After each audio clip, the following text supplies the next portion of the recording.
Best of Maslow, and Biography. Best of Maslow. You must want to be first class, meaning the best, the very best you are capable of becoming. If you deliberately plan to be less than you are capable of being, then I warn you that you'll be deeply unhappy for the rest of your life. You will be evading your own capacities, your own possibilities. Not allowing people to go through their pain, and protecting them from it, may turn out to be a kind of overprotection, which in turn implies a certain lack of respect for the integrity and the intrinsic nature and the future development of the individual. I suppose it is tempting, if the only tool you have is a hammer, to treat everything as if it were a nail. One can choose to go back toward safety or forward toward growth. Growth must be chosen again and again, fear must be overcome again and again. A musician must make music, an artist must paint, a poet must write, if he is to be ultimately at peace with himself. What a man can be, he must be. What is necessary to change a person is to change his awareness of himself. Be independent of the good opinion of other people. I can feel guilty about the past, apprehensive about the future, but only in the present can I act. The ability to be in the present moment is a major component of mental wellness. Life is an ongoing process of choosing between safety, out of fear and need for defense, and risk, for the sake of progress and growth. Make the growth choice a dozen times a day. In any given moment we have two options, to step forward into growth or to step back into safety. What one can be, one must be. If the essential core of the person is denied or suppressed, he gets sick sometimes in obvious ways, sometimes in subtle ways, sometimes immediately, sometimes later. The most fortunate are those who have a wonderful capacity to appreciate again and again, freshly and naively, the basic goods of life, with awe, pleasure, wonder and even ecstasy. We fear our highest possibilities. We are generally afraid to become that which we can glimpse in our most perfect moments, under conditions of great courage. We enjoy and even thrill to godlike possibilities we see in ourselves in such peak moments. And yet we simultaneously shiver with weakness, awe, and fear before these very same possibilities. False optimism sooner or later means disillusionment, anger and hopelessness. The key question isn't what fosters creativity, but why in God's name isn't everyone creative? Where was the human potential lost? How was it crippled? I think therefore a good question might not be why do people create? But why do people not create or innovate? Every human being has both sets of forces within him. One set clings to safety and defensiveness out of fear, tending to regress backward, hanging on to the past, afraid to grow away from the primitive communication with the mother's uterus and breast, afraid to take chances, afraid to jeopardize what he already has, afraid of independence, freedom and separateness. The other set of forces impels him forward toward wholeness of self and uniqueness of self, toward full functioning of all his capacities, toward confidence in the face of the external world at the same time that he can accept his deepest, real, unconscious self. The great lesson is that the sacred is in the ordinary, that it is to be found in one's daily life, in one's neighbors, friends, and family, in one's backyard. What you don't know has power over you, knowing it brings it under your control, and makes it subject to your choice. Ignorance makes real choice impossible.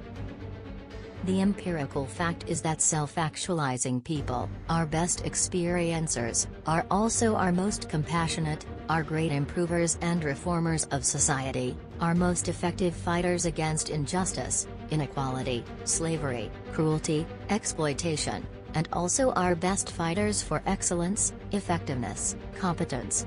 And it also becomes clearer and clearer that our best helpers are the most fully human persons.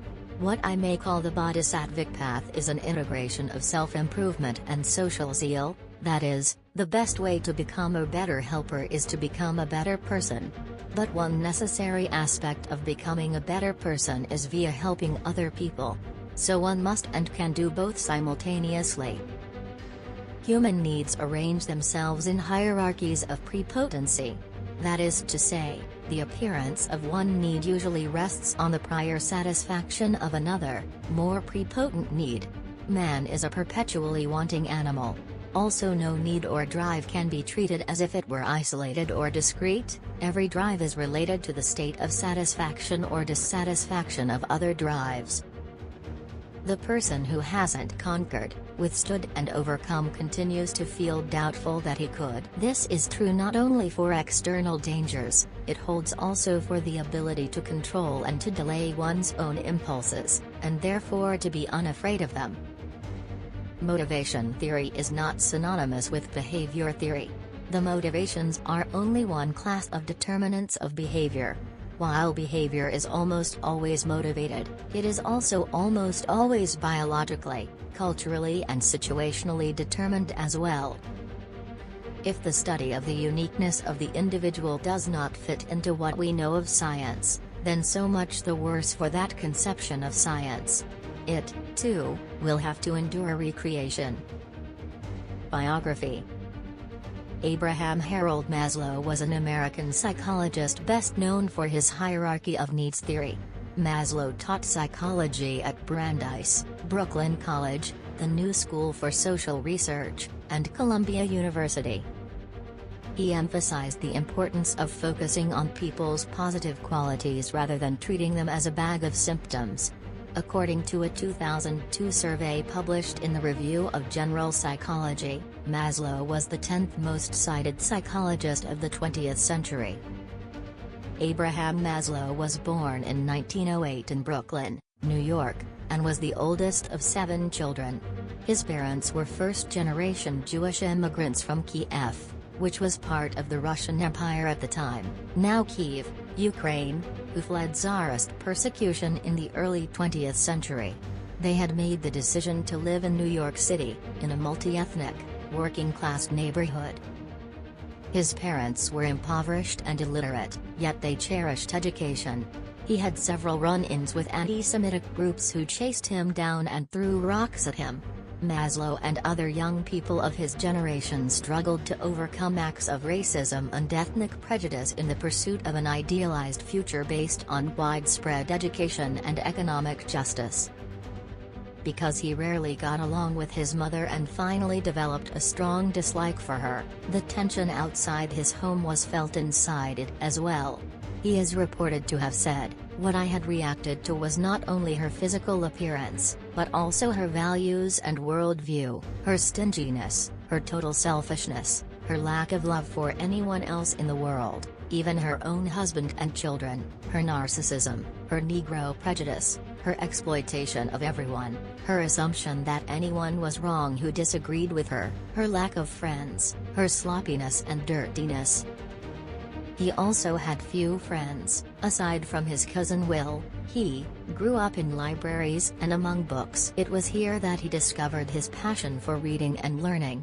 He attended Boys High School, one of Brooklyn's top high schools.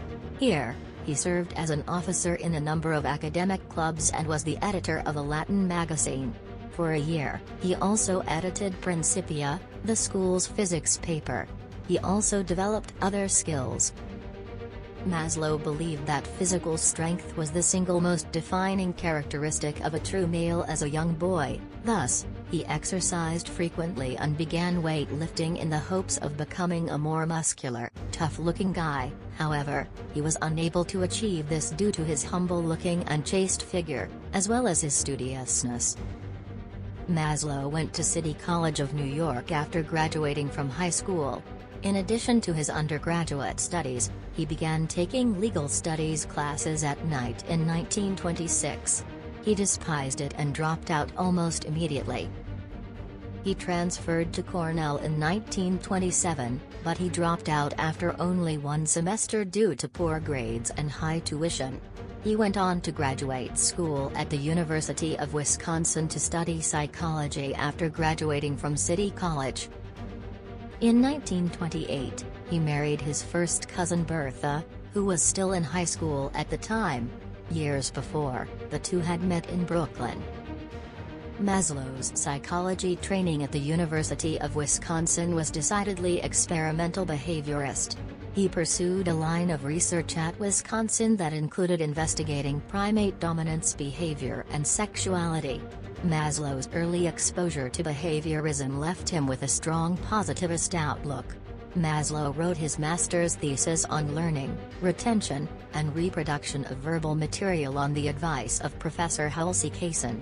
Maslow thought the research was embarrassingly trivial, but he finished it in the summer of 1931 and received his master's degree in psychology.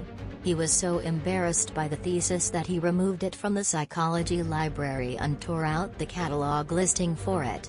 Professor Kaysen, on the other hand, admired Maslow's research and encouraged him to submit it for publication. In 1934, Maslow's thesis was published as 2 articles. He continued his research on similar topics at Columbia University. There, he met Alfred Adler, one of Sigmund Freud's early colleagues. Maslow was a professor at Brooklyn College from 1937 to 1951. His experiences and family life influenced his psychological ideas.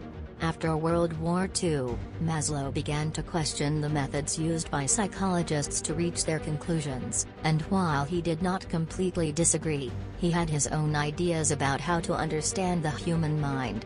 He named his new field humanistic psychology. When the United States entered World War II in 1941, Maslow was already a 33-year-old father with 2 children. Maslow taught at Brandeis University from 1951 to 1969. He accepted a position as a resident fellow at the Laughlin Institute in California. Maslow suffered a serious heart attack in 1967 and realized his time was running out. He saw himself as a psychological pioneer. He pushed future psychologists by bringing to light new avenues to consider. He created the framework that later enabled other psychologists to conduct more in-depth studies. Leadership, according to Maslow, should be non-interfering. In keeping with this approach, he turned down a nomination to be president of the Association for Humanistic Psychology in 1963, believing that the organization should develop an intellectual movement without a leader. Maslow died of a heart attack while jogging on June 8, 1970, in Menlo Park, California, at the age of 62. He was laid to rest in Mount Auburn Cemetery.